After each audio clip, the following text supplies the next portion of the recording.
right. Well, hello, everyone. So good to be with you guys today. I want to welcome all of you watching online. Can we make some noise for our online campus? We've got hundreds of people that watch every week from all over the world, and grateful that you guys are with us. Well, today we do start a 4-week series called Work. I'm going to get to that in just a minute, but we've got a group of people that we need to say a special welcome back and hello for the first time, some of them too. Today, all of our Oaks College students are back for another semester.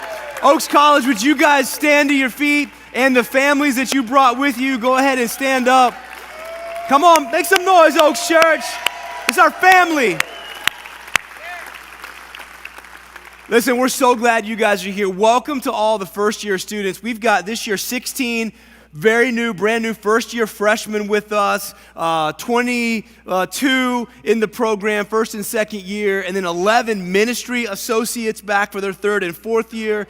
If you don't know what Oaks College is, we have a long history of training leaders for ministry and over 30 years doing it here at Oaks Church with Oaks College. And it's our partnership with Southwestern Assemblies of God University, whom we love so much. And so we've got a 2-year program that we train young men and women in leadership and in ministry and as they're seeking their college degree. And so it's the start of a new semester, and we're glad that you guys are with us. Kara and I are so proud of you, so excited to get to know those of you that we haven't met yet. And really, it's going to be a great, great year together. God is doing some special things here at our church, and you guys are a huge, huge part of that. So, welcome to a brand new semester. Okay, well, today we start a new series called Worked. It's about finding God's purpose at work. Now, if you were hoping that we'd be back in Genesis today, don't worry. We're going to get back to it in the month of September in just a few weeks. And if you're new or you didn't know, our normal pattern here is to just preach chapter by chapter through books of the Bible. We do that about 80% of the time around here. But every now and then, God puts it on our heart to do a topical series. And God put it on our heart to do a series that I think applies to pretty much everybody here, a series about work. So, right off the bat, when I say that word, work, how does it make you feel? You tremble. Ooh. Does it make you feel tired? Does it make you feel anxious? Does it make you feel frustrated as you think about what you've got ahead of you tomorrow as you go back to work, or maybe even tonight as you go to work? Do you all of a sudden start feeling overwhelmed, maybe even a little sick to your stomach? Yeah, work is stressful. Work can be hard. And I don't know about you, but I learned that from a very early age, that work is hard.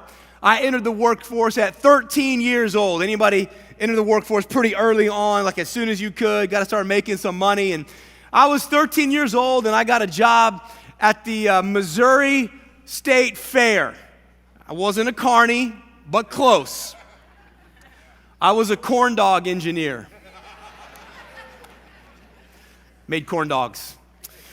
And man, that was a hard job. It was a messy job. Y'all remember that show, Dirty Jobs? I probably would have been on that show, corn dog making, corn dog engineering. It's very hard, and I would be back there mixing that batter and stirring it up, and by the end of my shift, I would be head to toe in corn dog batter. I mean, you could have dipped me. I would have been like the biggest corn dog of all time.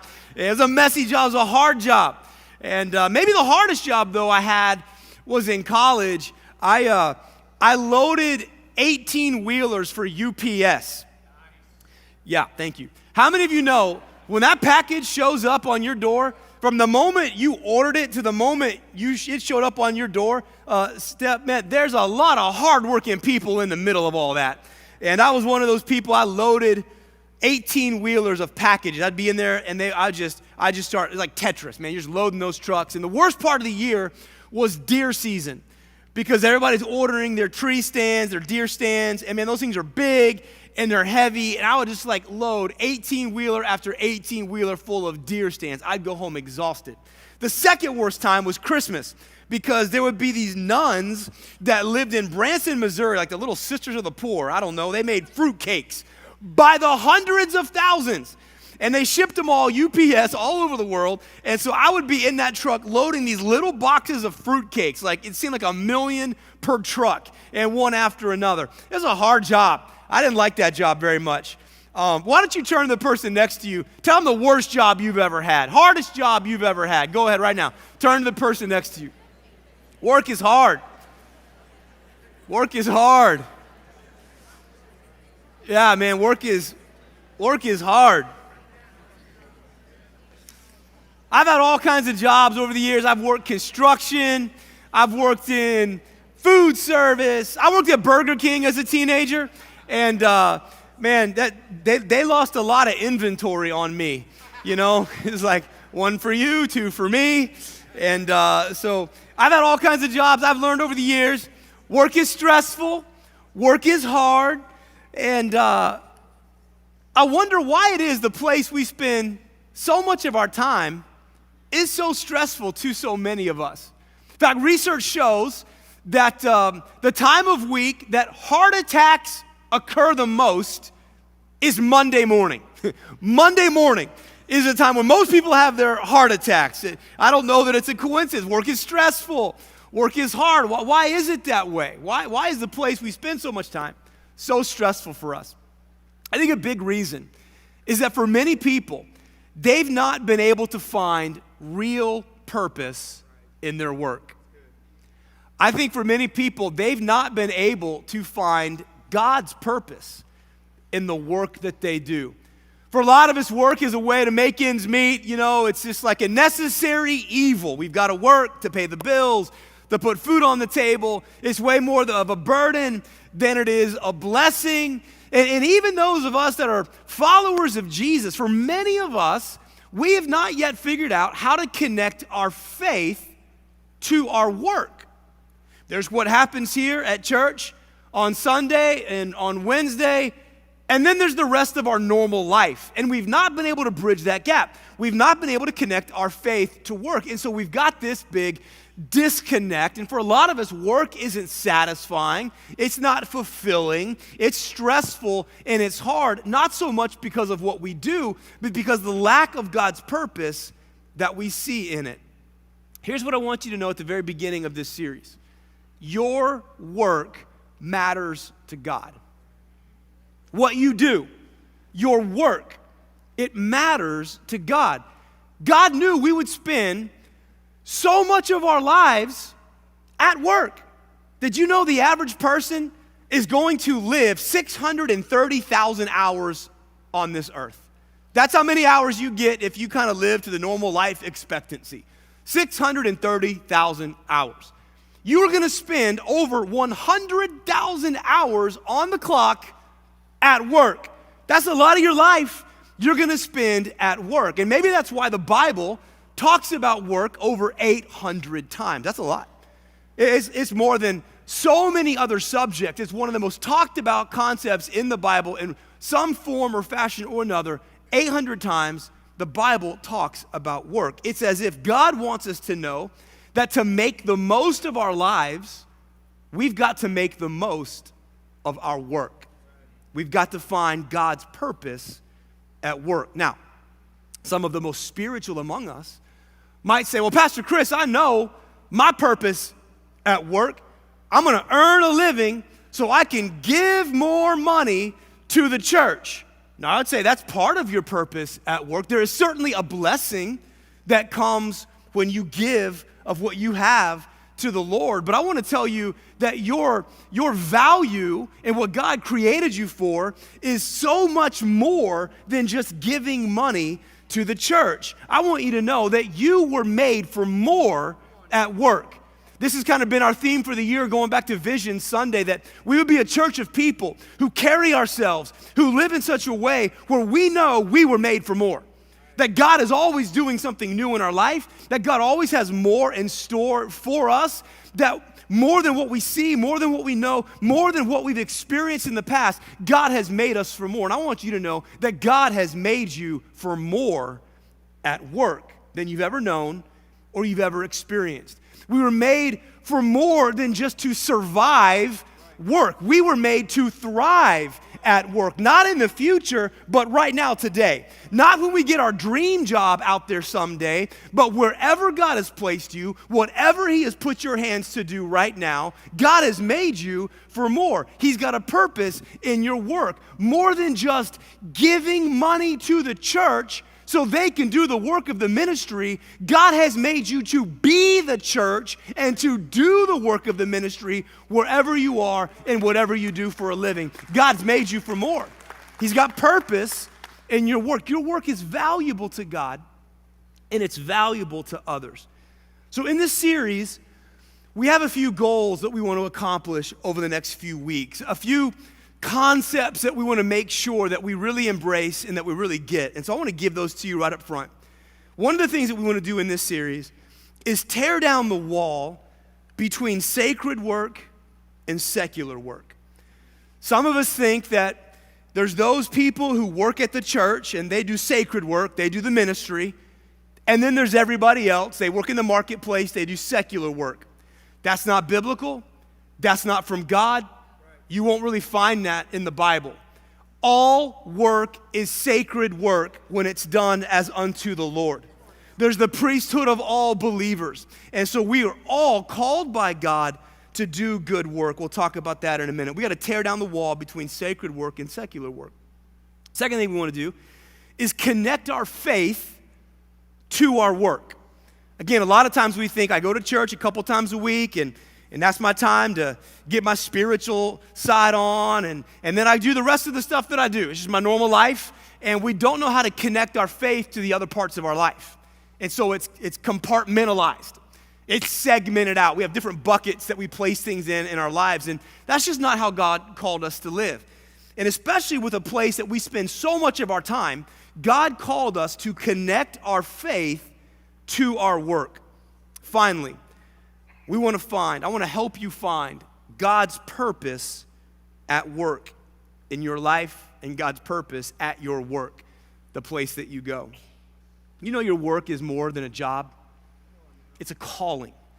You say, I don't know about all that. Well, the word vocation, we would all say we want to have a vocation. The word vocation at its root means to call. It means calling. Your vocation is your calling.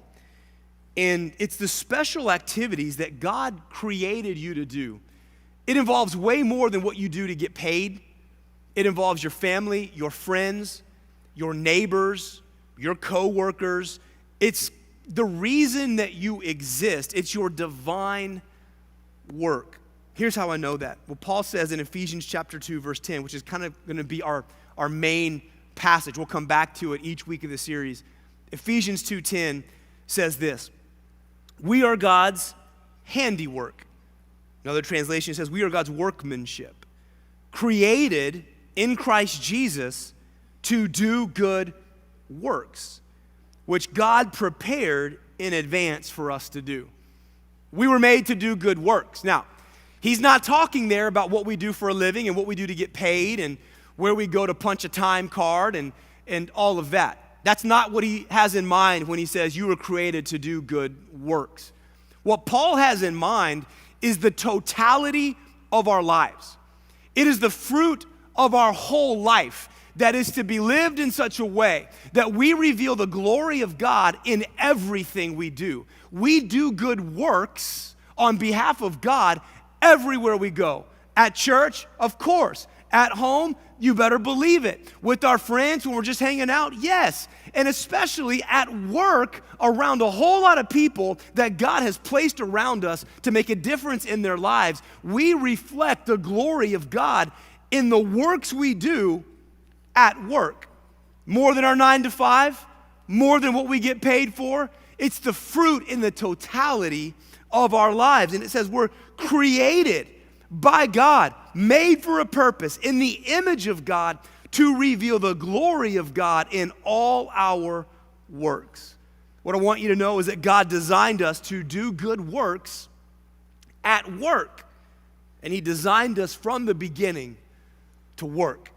Now, you might say, no, work is a result of the fall. Man, that was Adam and Eve messed it up, and now It's hard for all of us. Work is a result of the fall. Man, work would be so easy. We wouldn't even have to work if it wasn't for Adam and Eve. That's just not right, because God ordained work before the fall into sin. God himself is a worker, a creator, somebody that does good work. And so let's go back to Genesis. We really can't escape Genesis at all. We got to go back to Genesis. Genesis chapter 1, verse 27 and 28. This is before the fall of man into sin. So God created mankind in his own image. In the image of God, he created them, male and female, he created them. And then he gives them a job description. He blessed them and said to them, be fruitful, increase in number, fill the earth and subdue it. Rule over the fish in the sea and the birds in the sky and over every living creature that moves on the ground. And like every good job description there at the bottom, and any other duties as assigned by your direct report, right? Any other things that God would call you to do. But he gives them a job description. In chapter 2, verse 15, he says it explicitly. God created Adam and placed him in the garden to work it and take care of it. God, the creator, works. And because we are made in his image, he made us to do divine work. Work is not a result of the fall. It's a result of being made in the image of God to reveal the glory of God. Work is God's original design and purpose for our lives. Never meant to be a burden. It was meant to be a blessing. So here's the big idea for today. Each week we'll have one kind of big idea that I want you to write down and really know and apply. Today, here's the big idea. Turn on the light because God made you to shine at work. Turn on the light because God made you to shine at work. Here's what Jesus says in Matthew chapter 5, verse 14. You are the light of the world. A town built on a hill cannot be hidden. Neither do people light a lamp and put it under a bowl. Instead, they put it on its stand, and it gives light to everyone in the house. In the same way, let your light shine before others at work, so that they may see your good deeds or your good works and glorify the Father in heaven. You are the light of the world, not on Sundays, but every single place you go, every single thing you do, and every single one of those 630,000 hours you spend sucking air on this earth, you are meant to be the light of Jesus Christ. It's like that old song we used to sing. This little light of mine, I'm gonna let it shine. This little light of mine, I'm gonna let it shine. This little light of mine, let it. Oh, come on, that's good. That's good. Hide it under a bush. I'm gonna let it shine. Hide it under a bush. You get it. We don't have to keep going. That was pretty good. Yes, thank you. Thank you. We're made to let our light shine. We got to turn on the light. Part of what we got to turn on the light to is this realization that we are meant to live on behalf of God and that our work is valuable no matter what we do or where we do it. We got to have this awakening that church isn't Sunday and Wednesday, that my life lived for Jesus isn't compartmentalized. The light has to come on that like, oh yeah, I'm on assignment from God. My work matters. I have a holy calling on my life no matter what I do or no matter where I go. You're part-time during your college years. You don't hold back for your dream job later on when it really matters. Wherever you go into, whether you're working in retail, whether you're driving a truck, or whether you're a corn dog engineer, no matter what you do, there's purpose in it. Right now, there's purpose in it. The other part of the light that's got to come on is that we show the light and the love of Jesus in everything we do, everywhere we go, all the time. He says, you are the light of the world. How much light do you think would shine in our lives if we did not shine that light at work? If we did not understand our purpose at work? A huge chunk of our life would be dark.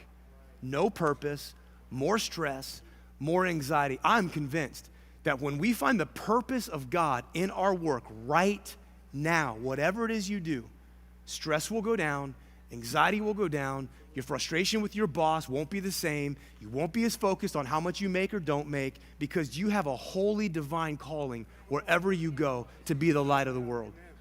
So how does this work? Do we just walk down the halls of our office place or work site and just tell everybody about Jesus all the time? Do we have open Bibles and do we say, do you know where you would go if you were to die today at work? I mean, HR might have a problem if you did that, right? I think it's a little bit deeper than that and way more practical than that. And instead of me just telling you about that, I want to invite some people to come up and help me. And so I've got a panel for you today. So would you guys make your way on up to this stage? And come on, let's give it up for our work panel. Oh, I love having Oaks College back. Well, hey guys, thanks for joining me here today. And each of you guys have a unique assignment and a unique calling and a place where God has put you. So let's start this way. Let's go down the line. Introduce yourself and what you do for work. My name is Michael Reed for work. I am an insurance arbitrator. They love insurance arbitrators. Special place. So, I don't know. I think this guy has probably served a lot with Oaks College, and they got a special place in their heart for the Reed family. So what's an insurance arbitrator? Basically, I work with insurance companies and attorneys. I'm just kind of the mediator in between the two. Yeah, awesome. Okay. I'm Karen Polk, and I'm an elementary school principal at Marvin Biomedical Academy in Waxahachie ISD. Now it's just equal opportunity. Now they're just showing love. Really, you guys need to be right here every Sunday. And I'm a graduate of SAGU. Love it. How does that love work? it. So, principal of a school in Waxahachie, love that. Hard job. We talked about that last week at Back to School at Oaks Church. Man, school administrator, that's not an easy job. It's a big job. And cool. All right. Good morning. I'm Christina Clemens. I work at Bank of America. There we go. Okay. I'll come serve just after that. I work at Bank of America. I've been there 27 years, and I have the opportunity to lead our Academy for Business, which essentially serves all of our teammates who support our businesses. By the way, 27 years is a long time and a great opportunity to just be faithful over a long period of time. And when you do that, man, people start to see and recognize why you do such good work. All right, Christina, before we get into all the work stuff, since you're on this panel, I know that God has done something big in your life in the last year. And so we wanted just to take a moment and let you just kind of share that testimony to your church family. So what's happened in the last year and what has God done? A lot has happened. What I want to share with you is that we are a church of prayer, right? Yeah. We talk a lot about praying. We talk about Wednesday nights and how prayer night is one of the most important nights of the week. So if you haven't made it, please come out. It's fantastic. But I just want you to know this church has been a praying church for many, many years, Yes, even before has. prayer night. So what I want you to know is last January of 2021, our family lost everything due to a house fire. It was very devastating for us. But this church has stood alongside us. So many people have prayed with us. They've been there on the good and the bad times because it has not always been easy. And the hardest part of prayer is patience in God's timing. We all want it to know. We want to know why, and we want it now. But I will tell you, I'm very excited to share with you that this Friday will be 572 days that our family has waited patiently at times, to move back home. And we are so honored and excited to be able to move back home after 572 days. 572 days without a house of your own. And you rebuilt. Yes. It burned all the way to the ground, lost Yes, everything. everything. And you guys have rebuilt. And one of the powerful things about that testimony is community. I know this community surrounded your family. And people that say, I can do church by myself, I don't have to go to church. Maybe until you have a need, and that's where the community is so powerful, and we just don't want anybody to walk alone. But you know what? You have a community at work. You have the people that you work with every single day that become kind of like, in some cases, like a family, but definitely a community of people. And so what we're going to do is talk about how we connect our faith to our work. So, Mike, why don't you talk about how you've learned to do that at where you work? For me, it's going to be prayer is like the top thing that I do. So when I get to work, the first thing that I do, I get to my desk, and before I open an email or answer a voicemail or anything like that, I'm praying for my day, starting at that point to go forward. The other thing that I do is I make myself available and open. So when I'm walking through the halls, if I see somebody, I make myself available to sit next to that person and just for God to use me in any way that he wants to speak into their life through me. Well, that's a whole different kind of intentionality that you start your day with. And I know for many times, even for us here at the church, I mean, you have your list of to-dos, you've got the things you've got to get done, and you can just kind of show up to work and just kind of keep your head down and be about all the tasks. But you're talking about a level of intentionality that every conversation is an opportunity, every meeting, every situation, every lunch appointment, you're looking at your day, you're praying through that. How does praying through your day at the very beginning, I love that, you say it before you do anything else, you pray through your day. How does that open your eyes differently to how God can use you at work? It's just like you said, I could hold my head down and just kind of go through the motions of my day, and it's easy to get lost in that. Right. And have my blinders on, just I'm working, do my hours, and then just leave. Right. But when I actually make myself available, then I'm actually intentional on when I'm actually having those conversations.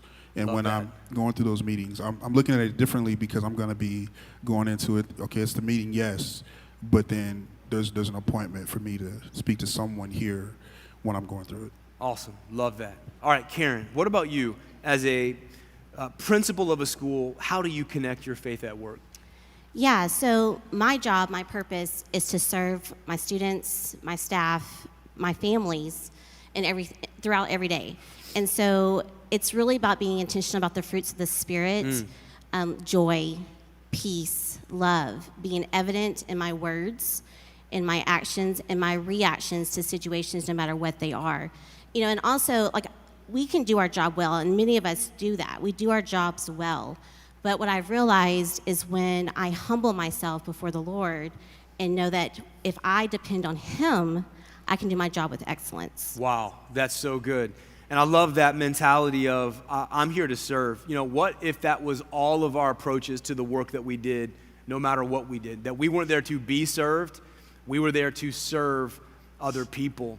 And I think that's an amazing approach to the work that you do. And you talked about just doing excellent work. I think one of the best ways to reflect the glory of God is not by walking around talking about Jesus all day long, but simply doing your job well, doing good work. What's the quote? I can't remember who said it, but the best way for a shoemaker to represent Jesus isn't putting little crosses on shoes, it's making good shoes is a great way to reflect Jesus. Being good, being excellent at what you do. In fact, last week at Back to School at Oaks Church, Dr. Hollingsworth, who's the Waxahachie superintendent, talked about your school, talked about you. Of all the things he could have said. Great. Of all the things he could have said, he talked about, he was excited about what was in store for your school, the innovation, the excellence. He talked about you. And so it's amazing. You don't have to go around telling people, I'm a believer, I'm a Christian. You just do good work, and they make the connection on their own at some point. And I just think that's awesome. And serving others, by the way, didn't Jesus talk about that a little bit? Yeah, he talked about serving other people. And that's what you do when you go into school every day. All right, Christina, how do you connect your faith at work? So I just want to share with you that as I prepared and Pastor Chris asked if we'd be on the panel, I felt really good last night. I had my notes, I went over it with my husband, and I was like, okay, is this what we think God really wants me to share with our congregation today? And we both agreed, yep, it's good. Well, I woke up bright and early this morning because Pastor Chris asked us to be here very early. And about 6 o'clock. This is work. Yeah, this is work. Earlier than I go to work, actually. Seriously. It was about 6 o'clock that I just felt a stirring in my heart. And God was telling me, why do you care about what you and I think? Why don't you go ask the people that watch you every day serve them and see what they say? So I, at 6 o'clock this morning, sent a text to 3 people I work with, and they're very near and dear to me, and I knew they'd be honest. And I said, what is it that you see in me of how I serve and how I bring my faith to work? So I have my phone because they really threw me for a loop, and I don't want to miss the essence of what they said. So what they said to me was, they said that you do your best to not be intrusive, but to give people insight into your beliefs. You spark curiosity in your actions, how you love people, and they see that you are different.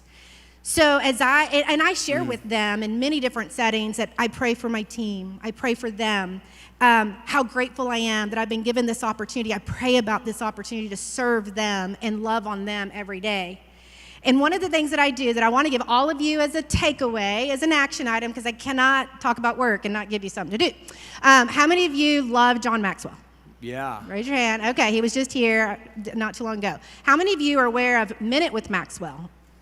Okay, a few hands, not many. So here's your action item. One of the things that I do at work is you can sign up for Minute with Maxwell. Just go to his website. You can either get a text or an email. I get both, by the way, so in case I miss the text, I get the email. And I can't at work just send a scripture to random people that I'm thinking about or praying for. That might be an HR issue, right, after a while. But what I can do is leverage John Maxwell and his heart for Jesus. And so every day you get a text or an email. It's 1-minute video, and he chooses one word of the day. And what I do is I'm praying for people around me at work. I can text them John Maxwell's Minute with Maxwell. And I feel like that's a way for me to pour into them. My entire leadership team knows how passionate I am about that, and I'll text them and say, did you listen to the Minute with Maxwell today? So that is how I serve those that I love at work, and that is something else you all can do tomorrow. That's amazing. And again, the level of intentionality and thoughtfulness to love your team in that way, that you're thinking about them and going to the effort to send that to them is really a powerful thing. And in this whole vein of like how we reflect the love of Jesus by just doing good work, you were recently recognized in a pretty big publication. Talk about that. Yeah, I had a feeling I thought he forgot after first service. He didn't.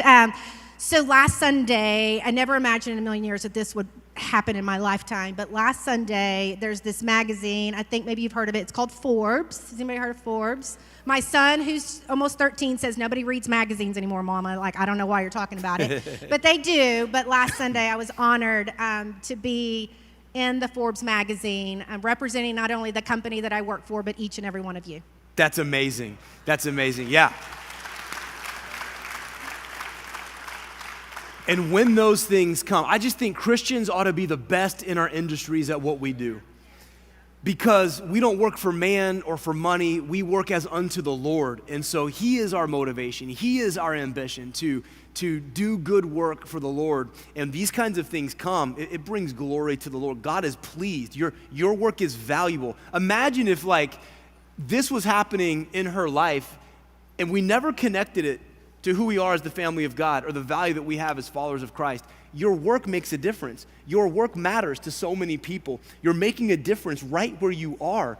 And I just think that that's powerful. We ought to recognize it. And by the way, so do you all have the opportunity to represent the Lord in a powerful way. Can we give it up for this panel? Say thank you to them for helping out today.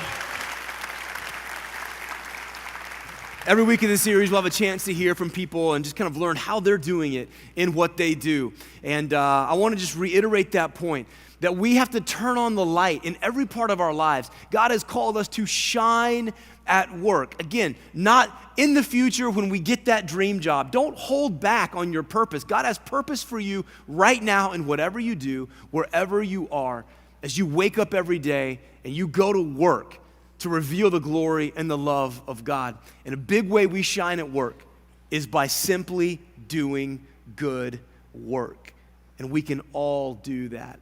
As we go through this series, there's going to be kind of three big pillars we're going to build on. I've given you one today. We'll get to the other two, but I want to go ahead and let you know what they are. Write these down. We'll just keep building.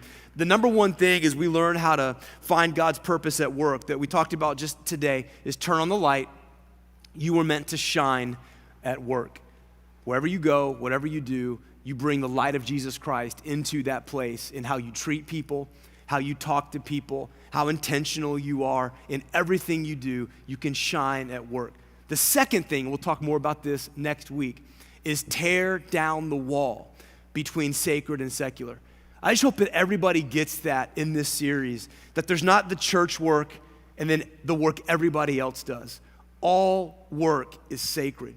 And in our minds, in our hearts, we've got to tear down that make-believe wall between sacred and secular and understand all of our work is sacred as done unto the Lord. So we're going to turn on the light, we're going to tear on the wall, and the third thing is we're going to take up the mission of God.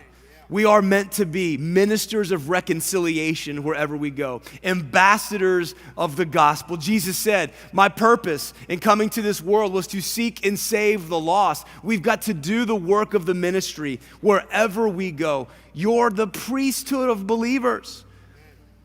You're called to do ministry where you go, to take the mission that God's given you into every season of your life, into every job that you do.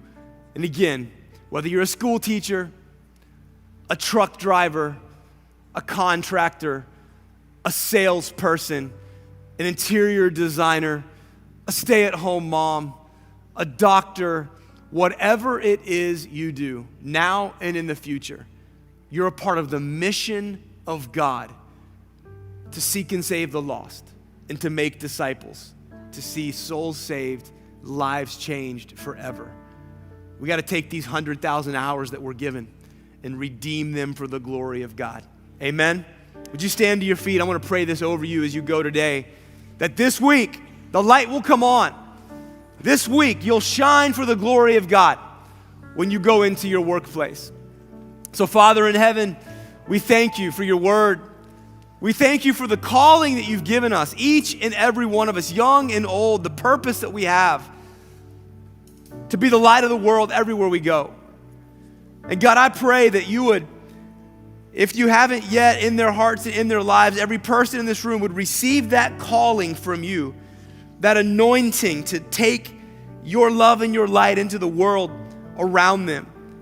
By simply doing good work, we honor you. Our work is valuable to you, Lord. Help that to resonate. I pray that anxiety would decrease, stress would go away, resentment and frustration would be gone.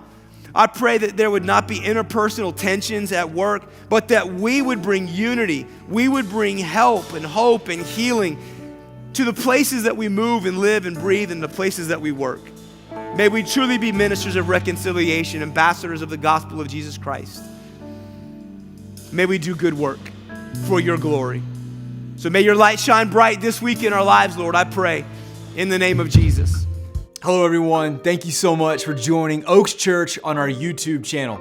Our prayer is that you were encouraged and your faith was strengthened today. That's right. And we want to let you know that we would love to connect with you through our online family in our OC Online Facebook group. To do that, you can like our Oaks Church page and click Join Group. And make sure you subscribe to the YouTube channel and press the bell for notifications.